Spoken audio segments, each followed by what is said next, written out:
Vamos lá? Mateus capítulo 6, versículo 1 até o versículo 18. Eu gostaria que todos acompanhassem nas suas Bíblias, fossem lendo, acompanhando, observando, se de fato a leitura é assim mesmo. Vamos lá, Mateus capítulo 6. Isso, os pequenos também estão encontrando nas suas Bíblias, isso é muito bom. Né? Incentive seus filhos a procurarem na palavra do Senhor e aprenderem a mexer na palavra do Senhor.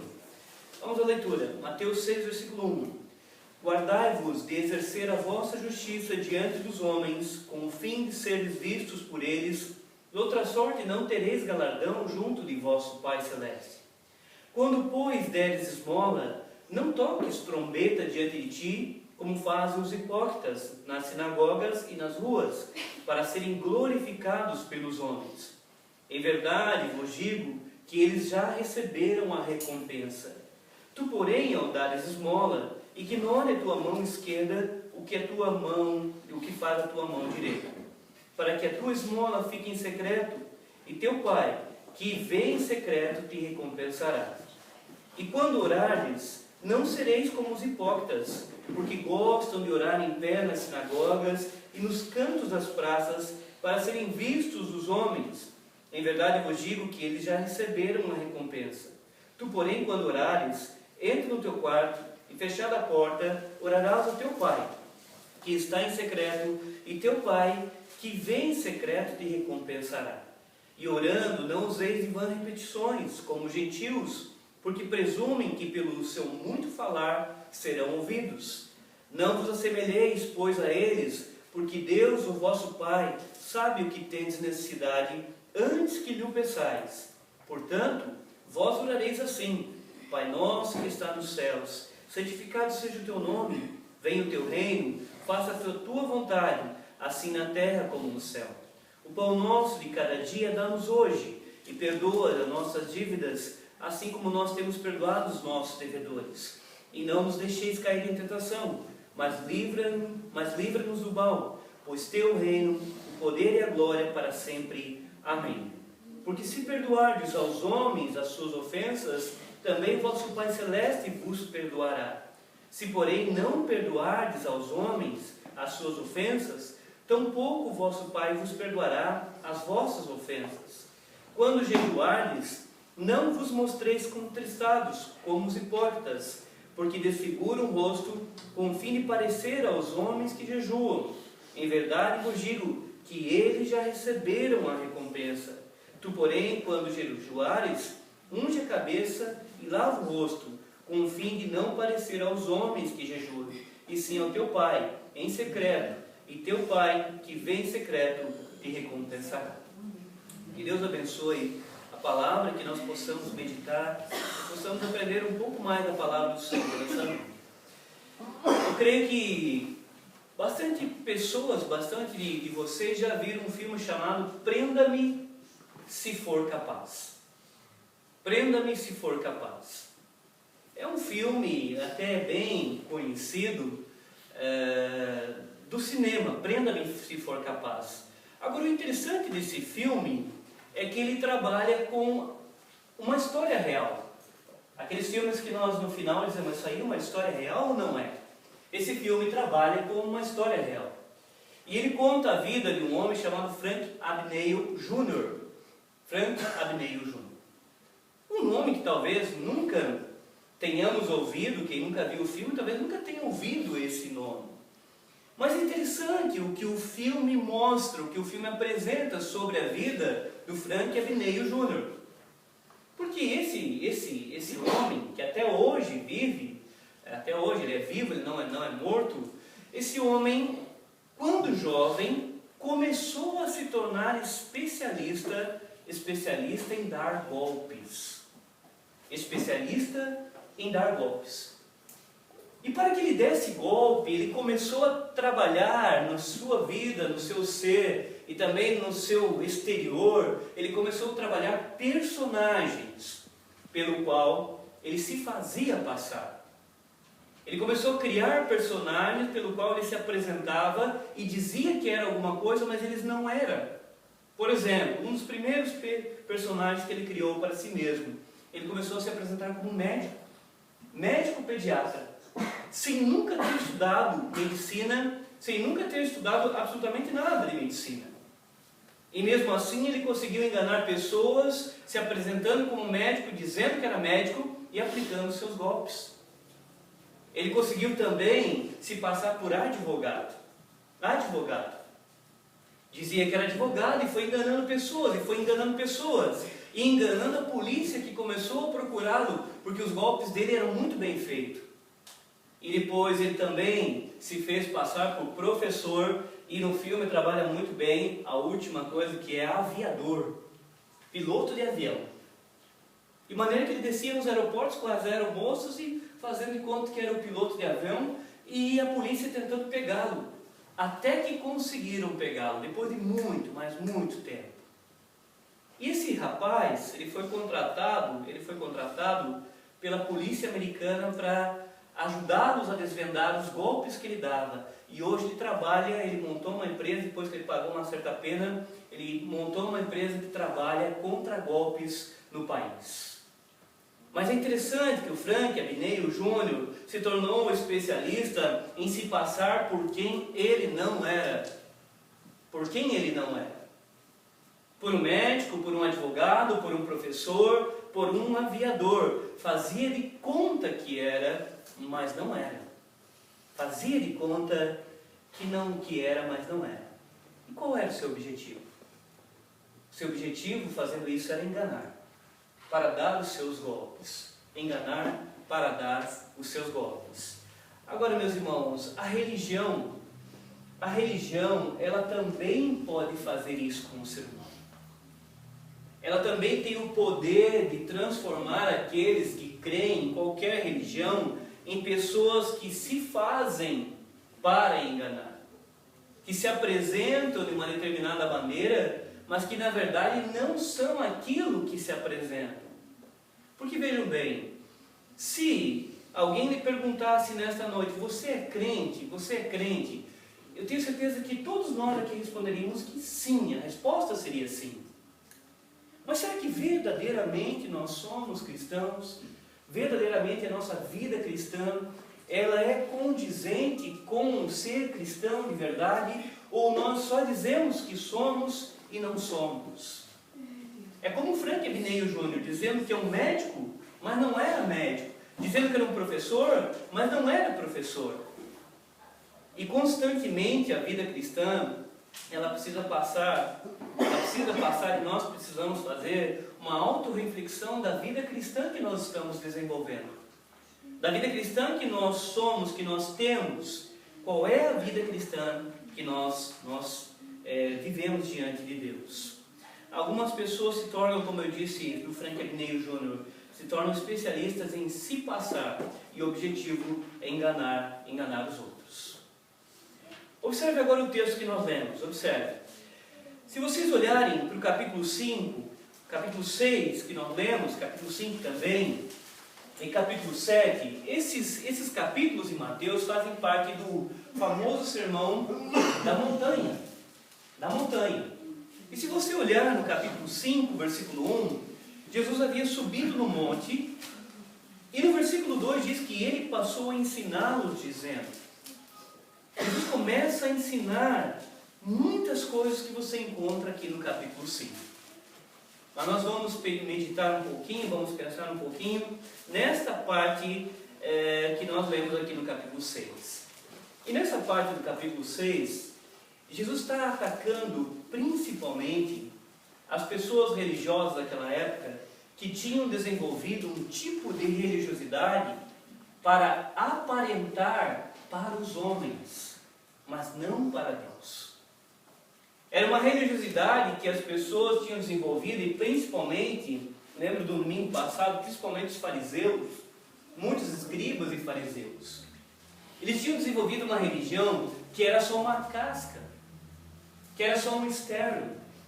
Não era algo que realmente eles estavam vivendo, não era algo realmente que fazia parte do seu coração, não era algo que fazia parte do seu ser, de gostar, de viver daquela forma. Mas era uma religiosidade vazia, uma religiosidade que não habitava o coração. E nós conforme nós vamos vivendo uma determinada religião, confiando numa determinada crença, isso não somente no cristianismo, em qualquer religião pode acontecer isso. A pessoa pode começar a aparentar algo que ela de fato não é. E olha que interessante. Jesus começa a falar no capítulo 6, e observem comigo, capítulo 6, olhem, ele começa a falar dessas pessoas. Veja o capítulo 6, versículo 2. Quando, pois, deres esmolas, não toques trombeta diante de ti, como fazem os hipócritas nas sinagogas e nas ruas, para serem glorificados pelos homens. Vejam que tipo de pessoas Jesus estava falando. Como fazem os hipócritas, aonde? Nas sinagogas e nas ruas. Agora, o que era a sinagoga? A sinagoga para o judeu era como se fosse a igreja. Era como se fosse a igreja. E Jesus está falando que esses hipócritas, eles participam das sinagogas, porque eles dão esmola e tocam trombeta diante deles, nas sinagogas e nas ruas. Não era alguém que estava fazendo de conta distante da igreja. Era alguém que estava fazendo de conta que estava desenvolvendo uma religião sadia dentro da sinagoga. Isso é muito sério. É muito sério. Porque nós poderíamos esperar que alguém se passasse por cristão lá fora, mas e dentro da igreja? Dentro da igreja.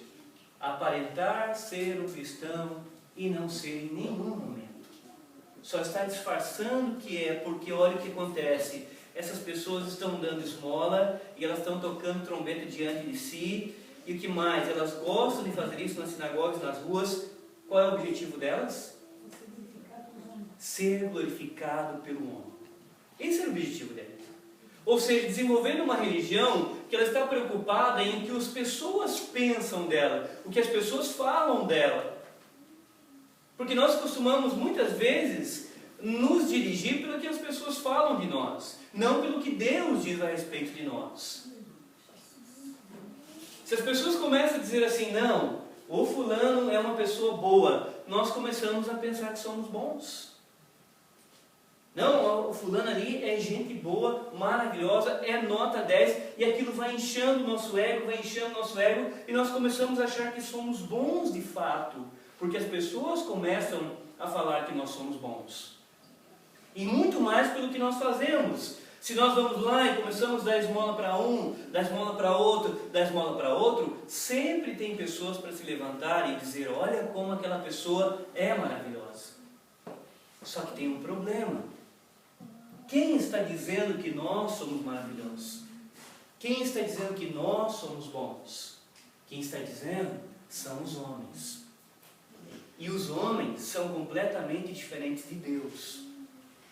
Mas é uma religiosidade que essas pessoas que Jesus está condenando e está chamando do quê? Hipócrita. Que ele vai repetir várias vezes. No Evangelho de Mateus se encontra várias vezes a palavra hipócrita. O que é um hipócrita? O hipócrita é exatamente aquele que aparenta ser, mas não é. Aquele que faz de conta que é, mas não é. São pessoas que estão na sinagoga fazendo esmola, dando esmola, ajudando os outros na sinagoga, na rua, mas Jesus está condenando, porque o objetivo deles não é agradar a Deus. O objetivo deles é serem glorificados por Deus, pelos homens. Isso é muito sério, meus irmãos, porque nós podemos desenvolver ainda hoje esse tipo de religiosidade. É uma religiosidade do que as pessoas pensam de mim. Nós podemos, dentro da própria igreja, vamos mudar aqui sinagoga para igreja, nós podemos começar a desenvolver uma religiosidade interessada e movida pelo que as pessoas dizem de mim. Então, se na igreja eu sou bem visto, sou bem querido, as pessoas dizem que eu sou bom, as pessoas dizem que eu sou maravilhoso, então eu sou bom, sou maravilhoso. Mas isso é só diante dos homens, não diante de Deus. Agora, quem verdadeiramente você é, o que você pensa, o que você faz, o que você age, somente Deus é quem sabe, não os homens. Mas olhem mais o que acontece. Se vocês olharem, eu li o 2, na verdade, deveria ter lido o 1 também, porque o 1 diz, guardai-vos de exercer a vossa justiça diante dos homens. Diante dos homens. Justiça diante dos homens, ser glorificado pelos homens. Olha agora o versículo 5. E quando orardes, não sereis como os hipócritas, porque gostam de orar de pé nas sinagogas e nos cantos das praças, para serem vistos dos homens. Novamente Jesus diz que eles gostam não somente de dar esmola na sinagoga, mas eles gostam de dar esmola também, eles gostam também de orar na sinagoga. E isso você encontra no meio cristão demais. Demais. Na verdade, quando a gente ora, existem várias coisas que se passam no ser humano, mas o que nos move a orar quando nós vamos orar? Por exemplo, eu peço para alguém que, olha, fulano ora, ore, por favor, ore. Quando você vai orar, há várias maneiras de você fazer uma oração. Às vezes as pessoas pegam e vão orar e elas se preocupam em fazer uma oração bonita, não errar nenhuma palavra, não gaguejar. Por quê? Por que ela procura fazer isso? Porque ela se preocupa, na verdade, com as pessoas que estão aqui. Então alguns não querem nem orar porque ele tem medo de travar diante dos outros. Ele tem medo de errar, ele tem medo de falar uma besteira, ele tem medo de paralisar. Mas a preocupação, na verdade, por trás disso está com os homens e não com Deus. É como se Deus, nessa maneira de pensar, nessa maneira de nós vemos o problema, é como se Deus estivesse interessado só em orações perfeitas. Que ninguém errasse, que ninguém gaguejasse, que ninguém esquecesse, que ninguém desse aquela parada que não sabe qual palavra vai dizer depois. Porque a nossa visão se preocupa com os homens. Mas na verdade a nossa oração, como Jesus está dizendo, como Jesus está ensinando, ela não deve olhar para os homens. Quando nós oramos na igreja, quando nós cantamos, não é para homens que nós estamos cantando. Quando nós oramos, a mais simples oração, mesmo cheia de erros, mesmo cheia de palavras, mesmo simples, se ela for feita de coração, sinceramente, Deus está olhando. Mas muitos começam a desenvolver uma religião que dá esmola na presença dos homens, uma religião que ora diante dos homens e está preocupada em agradar a homens, não a Deus.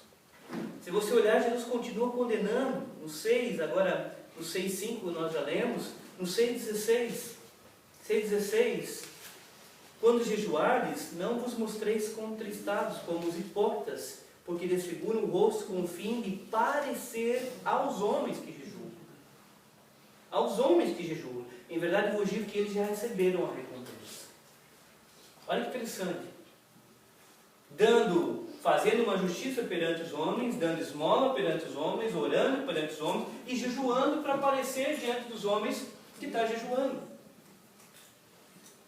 Isso é o tipo de religiosidade desenvolvida para agradar a homens. Quer um exemplo bem legal disso? Algumas igrejas impõem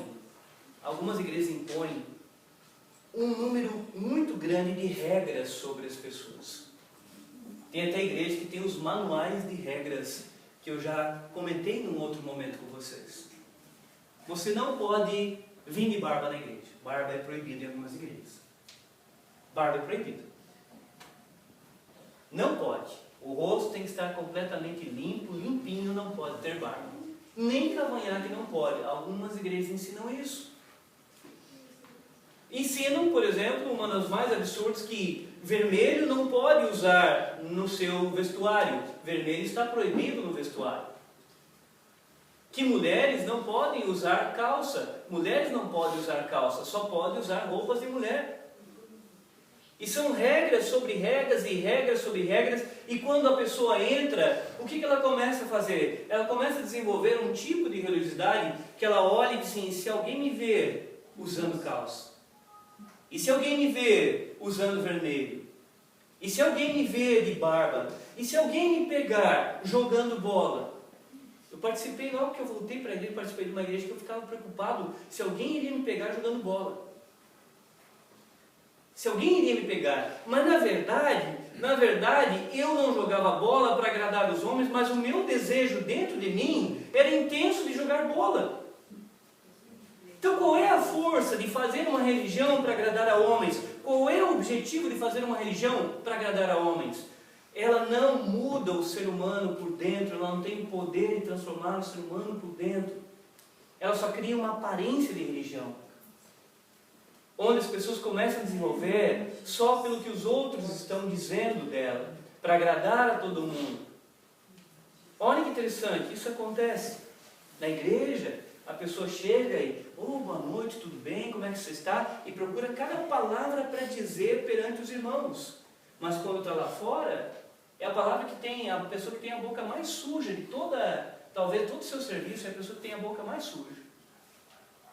Porque ela desenvolveu uma religião que quando ela está com os irmãos, o que acontece? Ela procura cuidar-se com as suas palavras.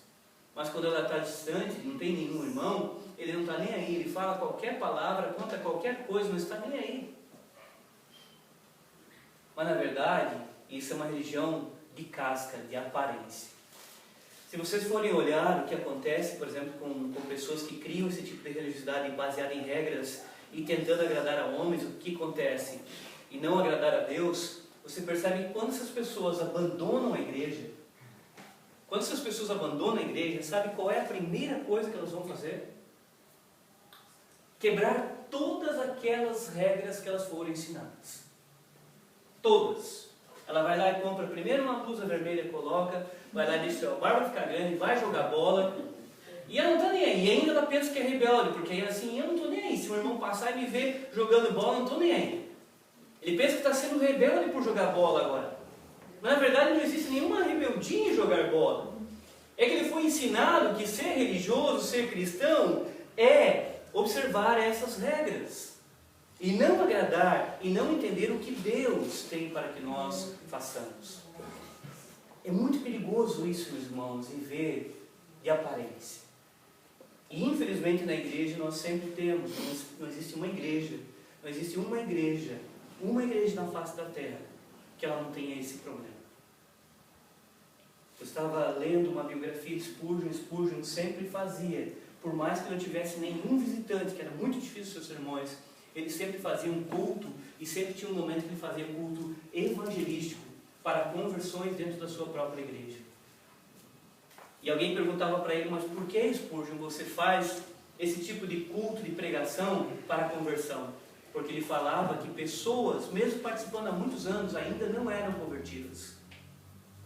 Não eram convertidas, porque ele tinha certeza, porque ele via como era o proceder daquelas pessoas, como era o seu dia a dia, que não era um dia a dia de um verdadeiro convertido. Eram pessoas que apenas tinham aprendido na sua cabeça, mas não no seu coração. E isso pode acontecer em qualquer igreja. Por isso que Jesus começa a ensinar dizendo que o que nós devemos fazer é se preocupar com quem? Com quem? Com Deus. E o que o nosso Senhor começa a dizer? Começa a dizer que Deus nos vê em secreto. Olha que interessante, Deus nos vê em secreto. A religiosidade oca, ela procura agradar os homens e fazer com que os homens pensem que a pessoa é boa. Mas Jesus disse, olha, mas tem um problema. Porque o Pai vem em secreto. O Pai sabe de cada pensamento seu. O Pai sabe de cada agir seu. Ele sabe. Então, o que adianta a gente tentar agradar aos homens e não pensar em Deus? Olha alguns exemplos que eu pesquisei para mostrar para vocês. Há pouco tempo, uma pastora, entre aspas, pastora, ela aplicou um golpe numa mulher de 80 anos. De 80 anos. O que essa mulher fez? A senhorinha, tadinha, que estava passando por alguns problemas, pegou e chamou a suposta pastora. Só que essa senhorinha era uma senhora de bastante dinheiro. E essa pastora começou a dizer que essa mulher tinha alguns problemas demoníacos. E começou a incutir na cabeça dela alguns problemas demoníacos. E começou a dizer que algumas coisas que a mulher tinha estavam com demônios. Por exemplo, o carro que a mulher tinha, que a senhorinha tinha, era um carro que estava ali possesso, dominado pelos demônios. E para que aquela mulher resolvesse os seus problemas, o que ela precisaria fazer? Se desfazer do carro. Mas é interessante que quem é que se tornou o dono do carro da senhorinha? A pastora. Aí ela abençoou, ungiu, de fato, e foi tomando várias coisas da senhorinha a ponto que a senhorinha não tinha mais nada.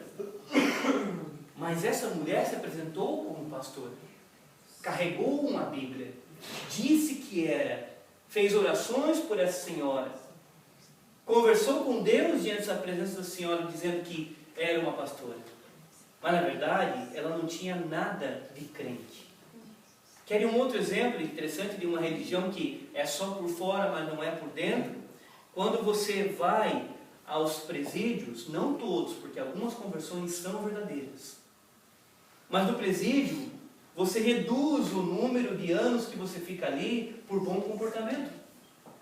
Então o que alguns presos entendem? Porque nos presídios, os crentes são vistos como pessoas com bom comportamento, mas os crentes verdadeiramente convertidos. Então ele sabe disso e começa a carregar uma Bíblia. Muitos começam a carregar uma Bíblia, andam com a Bíblia o dia inteiro, começam a usar uma roupinha bonitinha, para que os diretores vejam, para que o restante vejam, para que digam assim, olha, o fulano agora sim, ele tem um bom comportamento, vamos diminuir a pena dele. Mas quando solta o sujeito, a primeira coisa que ele vai fazer é voltar aos seus crimes.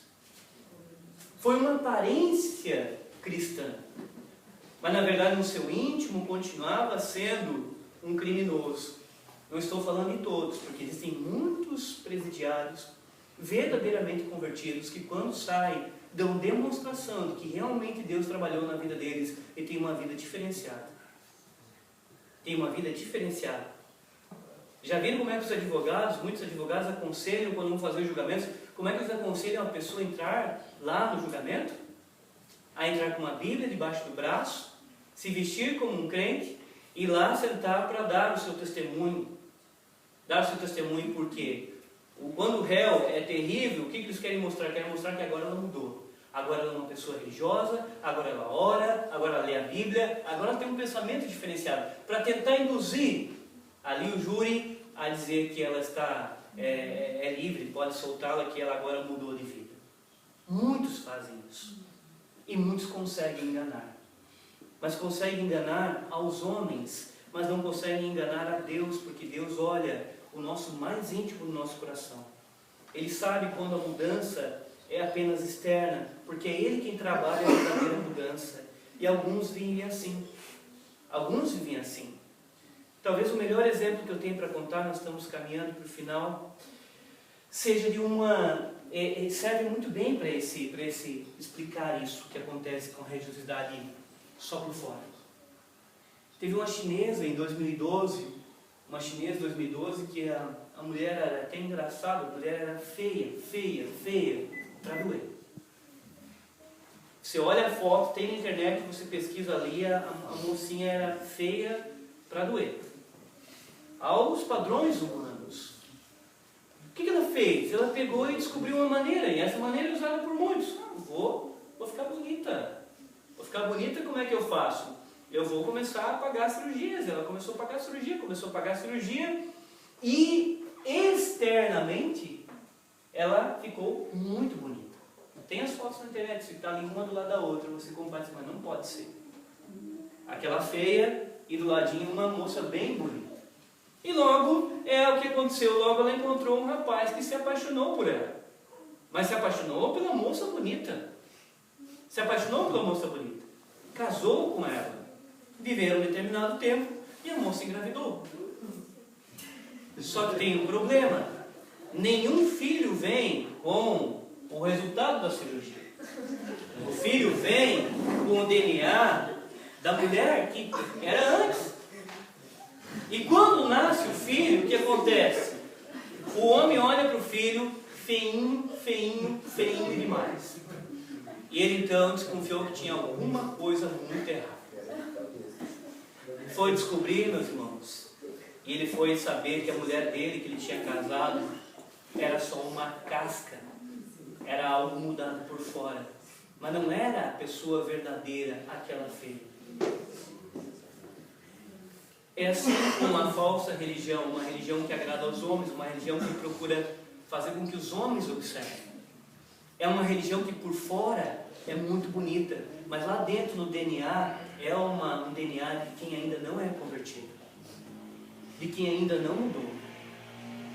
E o por fora pode enganar os homens, mas de maneira alguma engana o Senhor de todos, Deus que tudo vê. É impossível enganar os olhos de Deus. Por isso que Jesus, ensinando seus discípulos, diz: olha, quando vocês forem fazer, não façam para agradar aos homens, façam para agradar a Deus. É Deus que nós devemos nos preocupar, não aos homens. E Jesus, então, se você olhar no capítulo 6, esse pedacinho que nós lemos, vamos comentar, há muitas outras coisas que nós devemos olhar, mas Jesus começa a condenar, se você for ver, a religião do faz de conta. É uma religião que nós podemos, uma religião do faz de conta. Agora, observe para nós encerrarmos o sermão, meus irmãos. Jesus ensina, olha, em capítulo 6, versículo 4. Quando for fazer esmola, Jesus diz, para que a tua esmola fique em secreto, e teu Pai, que vem em secreto, te recompensará. A esmola deve ser feita, não é errado fazer esmola, mas a esmola não deve ser feita para agradar aos homens. Ela deve ser feita que Deus olhe. Capítulo 6, versículo 6. Tu, porém, quando orares, entra no teu quarto e fechada a porta, orareis ao teu Pai, que em secreto, está em secreto, e teu Pai que vem em secreto te recompensará. A questão é com Deus no 6,4, a questão é com Deus no 6,6. E no 6,16 diz, quando jejuares, versículo 18, com o fim de não parecer aos homens que jejuam, sim a teu Pai, em secreto, e teu Pai, que te vem em secreto, te recompensará. É essa a preocupação da verdadeira cristianismo, do verdadeiro cristão. O verdadeiro cristão, ele não vive numa religião para agradar as pessoas, ele se preocupa em ter uma vida cristã para agradar a Deus. É por isso que você vê exemplos, por exemplo, de José do Egito. José do Egito tinha tudo para tomar a mulher de Potifar. Não tinha ninguém, ele estava sozinho, a mulher queria, ele era um jovem.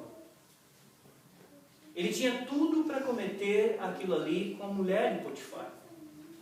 Mas quando você lê na Bíblia, ele pensa, antes de mais nada, não nos homens, de estarem vendo ou não o que ele estava fazendo, mas ele pensa em Deus, e ele não faz porque ele sabia que Deus estava olhando e vendo a sua vida.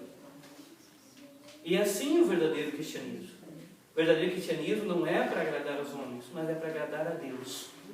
E eu encerro, meus irmãos, dizendo que Deus, que tudo vê, que em secreto nos vê. Nós olhamos na Bíblia e temos alguns exemplos de como Deus vê. E não adianta que ninguém escapa disso. Você olha Samuel na casa de Jessé. E Samuel chega para ungir o próximo rei de Israel no lugar de Saul. E quando ele chega na casa de Jessé, quase todos os filhos de Jessé estão ali, com exceção de Davi, que não estava ali. E quando Samuel chegou, ele colocou os olhos em Abner. Colocou os olhos em Abner e disse consigo mesmo: certamente estou diante do rei de Israel. Porque Abner, o filho de Jessé, era um homem de guerra. Era um homem forte. Era um homem que aparentava, tinha uma aparência de que era aquele. E Deus logo diz para ele: não é esse. Porque o Senhor não vê como o homem vê. O homem vê o exterior. Eu vejo o interior. Deus não olha para a casca de fora. Deus olha para o nosso ser, para o nosso íntimo. Quando Davi cometeu o adultério com Batseba, ele achou que tinha feito o crime perfeito. Ele achou que um adultério passaria batido e ninguém perceberia aquilo. Que ninguém perceberia nada. Mas Deus então faz um homem saber do que ele tinha feito. E levanta Natã para ir até Davi. E diz para Davi: Davi, tinha um homem que tinha 100 ovelhinhas, outro tinha uma ovelhinha só. Mas aquele homem, quando chegaram algumas pessoas ali, ele deu uma festa. Em vez de matar uma das ovelhinhas das suas 100, ele mandou que fosse lá e matasse a única ovelha daquele homem, que tinha uma só. O que você acha desse homem? O que nós devemos fazer com esse homem? E Davi disse: sim, esse homem precisa morrer. Me diga quem é para que nós matemos. E Natã diz: esse homem é você. Esse homem é você. E Natã começa a repreendê-lo, mostrando: você acha que Deus não iria ver? Você acha? E Deus deu uma maldição na vida na vida de Davi. Deus impõe uma maldição. E Natan diz: a espada nunca mais se apartará da tua casa. É a consequência pecaminosa do ato dele. Ou seja, acha que um adultério vai passar batido? Pode ser bem escondido, pode ser bem feito, mas aos olhos dos homens, você pode morrer sem nunca ninguém descobrir, mas Deus tudo vê em secreto, e Ele sabe que tipo de vida nós levamos. Ele sabe quando a pessoa é por fora, mas não é por dentro. E o último exemplo é fantástico, é de Acã, que foi na batalha, e foi dito que o povo não deveria, no período de Josué, não deveria pegar nada dos despojos dos inimigos. Ou seja, eles batalhariam contra seus inimigos e não poderiam pegar nada dos seus inimigos. Mas esse homem, Acã, quando batalhou lá, ele olhou uma capa babilônica e achou bonita a capa babilônica. Olhou 200 ciclos de prata e aquilo lhe brilhou os olhos. E também viu uma barra de ouro. E também o ouro brilhou seus olhos. E o Acã pegou a capa babilônica, os 200 ciclos de prata e mais a barra de ouro e levou para a sua tenda e colocou debaixo da sua tenda, fez um buraco e escondeu. Nenhum homem viu. Nenhum homem viu o que ele fez. Mas aconteceu que Josué perdeu uma batalha. E ele perguntou para Deus o que estava acontecendo que ele tinha perdido a batalha. E Deus fala para ele que tinha algum problema no meio do povo que ele deveria saber. Mas Deus não contou quem era. E então, eles vêm, vejam bem, eles vêm e lançam sortes. É um momento muito interessante da Bíblia. Colocam o nome das 12 tribos para descobrir de onde estava vindo aquele problema que estava influenciando o povo ali. E lançam sortes nas 12 tribos. E cai na tribo que Acã fazia parte. Depois pegam todas as famílias da tribo que Acã fazia parte e colocam novamente e lançam sortes novamente. E pegam e caem na família de Acã. E a terceira vez lançando sortes, eles pegam agora para saber quem é o homem que estava cometendo aquilo, que tinha cometido aquilo. E daí Acã. E Josué então questiona: o que você fez? Ah, eu estava passando lá e vi uma capa babilônica, os ciclos de ouro, eu vi a ciclos de prata, a barra de ouro, então eu peguei. Mas não fosse dito para você que não pegasse nada? Sabe o que é o resultado para Acã? É que ele, tudo que ele tinha foi destruído. E é dessa forma, meus irmãos, que nós olhamos como Deus promete fazer para com aqueles que vivem uma religião vazia, uma religião louca. Nós não podemos fazer nada, mas o que acontece? A promessa da palavra do Senhor é que no dia e na volta do Senhor Jesus Cristo haverá separação na igreja.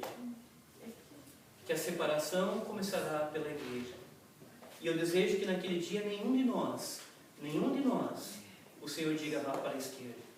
Porque a Bíblia diz que no dia em que o Senhor voltar, haverá separação entre joio e trigo. Haverá separação entre ovelha e cabrito. Justamente porque, se você parar para pensar na ideia de joio, o joio, se você olhar joio e trigo, é muito parecido. É muito parecido.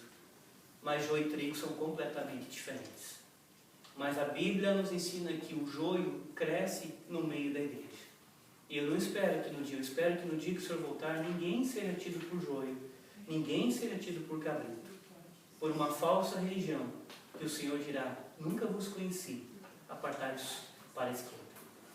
Que Deus abençoe cada um de nós, meus irmãos. Cada um pense, cada um medite, cada um conhece a sua vida, mas peça, se há alguma coisa que Deus precisa mudar ou precisa transformar, peça a Deus: Senhor, me ajuda. Senhor, olha por mim, eu sou fraco, me ajuda na minha vida cristã, eu sou um pecador, me orienta, me dá forças para ser transformado. E com certeza Deus que nos vê em secreto nos ajudará. Vamos nos colocar em pé, meus irmãos, para nós orarmos, agradecemos a Deus.